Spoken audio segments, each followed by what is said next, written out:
Hey guys, this is Dan with Gears and Gadgets. Thanks for tuning in. So this video is actually not what it was originally going to be. I was actually going to do a Christmas gift idea video that I thought was super topical, obviously with the holidays, but I decided to change it up today and talk about Chase on two wheels. And the reason why I'm changing this video up is because at the end of the year, every year I try to reassess this channel and kind of figure out a little bit of a roadmap into the upcoming year. And that's the phase that I'm in right now. Seeing his channel kind of get just poof up in smoke made me sort of start looking at things and decide that I wanted to do a video on this topic. So how does Chase on two wheels tie into all of this with my channel? Yes, he's another motorcycle channel. And I'll link the videos down below where he talks about how the hack happened for him. I'm not going to get into it too much here. And then what he plans on doing going forward. It is interesting, to say the least, and I'm happy that he has a platform to talk about it again, that his channel is back up. Now, I don't like to count other people's money, but in the grand scheme of things, it's all pretty easy to do, and we can all do it. So based on my YouTube channel, if I was getting the views that he's getting with the revenue that I get, that would be about $13,000 a month in AdSense revenue. If I was at his point and my channel got deleted and I was at $13,000 a month and I lost $7,000 for being down for 2 weeks, that's substantial money. So I look at this whole thing and I can only help but to try to learn from other people's mistakes. I think that it's a smart thing to do, and that's kind of where I am right now, trying to kind of figure all this out. It sounds like one of his employees that he has had access to the channel, their email got hacked, and that was kind of the way in for whoever this hacker was. And I know the same hack happened to Troy Sowers, who's another content creator. He was around, I want to say, like 60,000 subs when that happened to him. And he's one of Street Speed 717s. He's an automotive YouTuber. From the sounds of it, identical hack. His channel was taken over in the same way.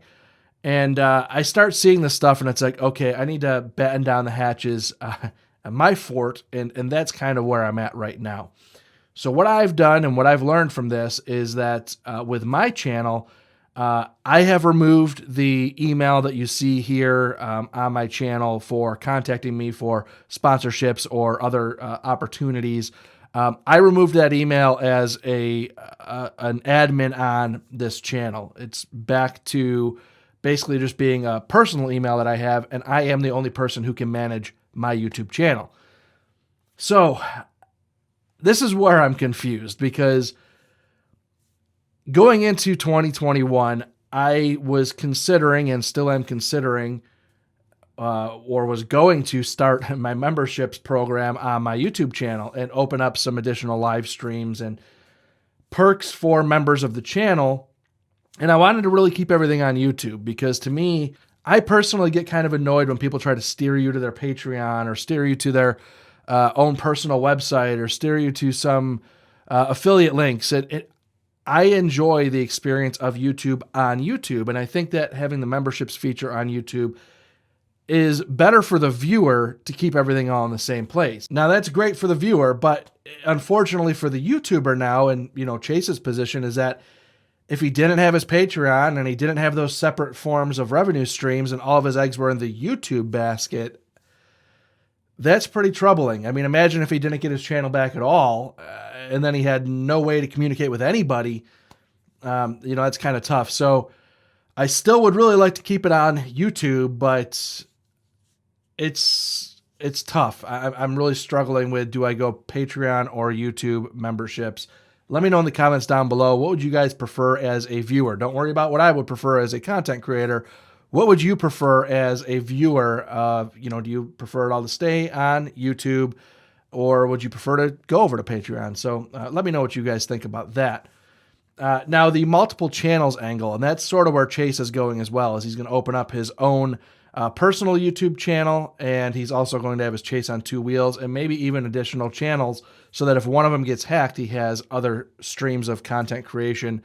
That's an interesting thing. Now, as of today, for me, I'm just one guy here. I have a full-time job, and the idea of managing multiple channels just seems impossible. And I probably could do it, but I'm trying to keep this fun for me, because coming in here and firing up these cameras as a side hustle or whatever you want to call it, it still has to be fun. And as soon as you start making it more of just another business, if you do that too soon, unfortunately, I think you can kind of steer yourself away from it. And I don't want to do that yet. So in the future, if I had the ability to go full time, I would love to do something more like the TFL guys. They have a TFL car, truck, off-road, and several different channels to cover everything they like to talk about. Going into 2021, I'm not there yet. I think that might be a 2022 play where I start to try to create different streams of where I place the content. So I don't know. Again, let me know in the comments down below what you guys think.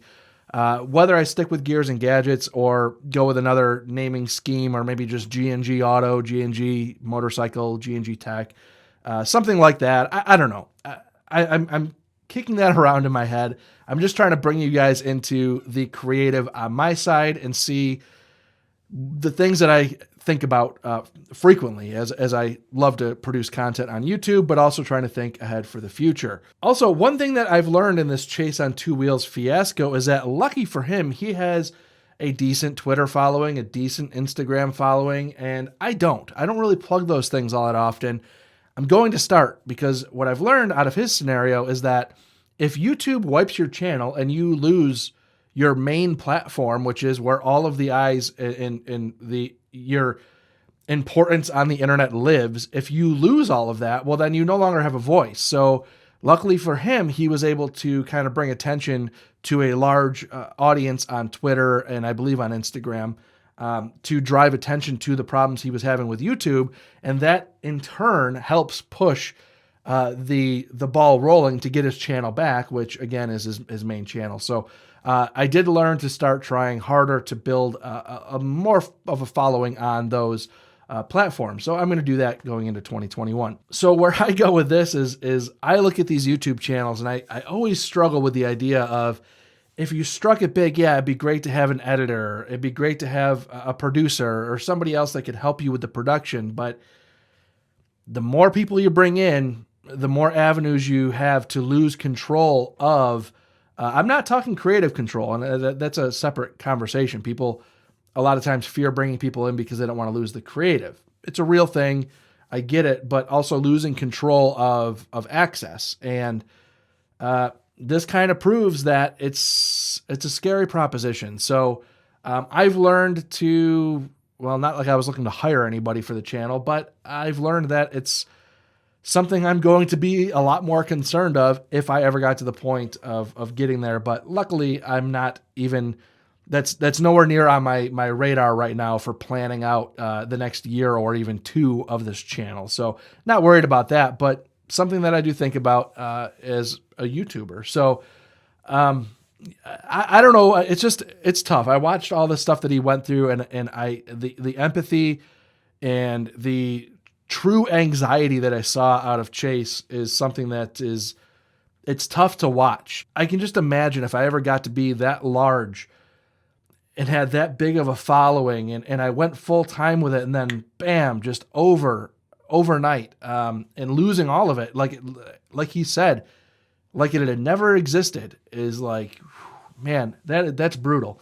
That gives me heartburn just even thinking about it. So I just wanted to bring you guys into the thought process. And Chase, I saw everything you did. I appreciate you sharing the story, because again, I'm a smaller YouTuber, but a YouTuber nonetheless. And I am forever grateful for you sharing that story of what happened. And I hope that other people are watching it and trying to at least learn from other people's, I don't want to say mistakes, misfortunes, whatever you want to call it. I know I certainly did. And man, I'm happy to see you back. It's a struggle that I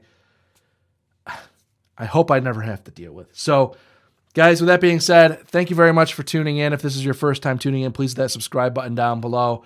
Remember, likes go a long way to help support the channel. I'll see you guys next time.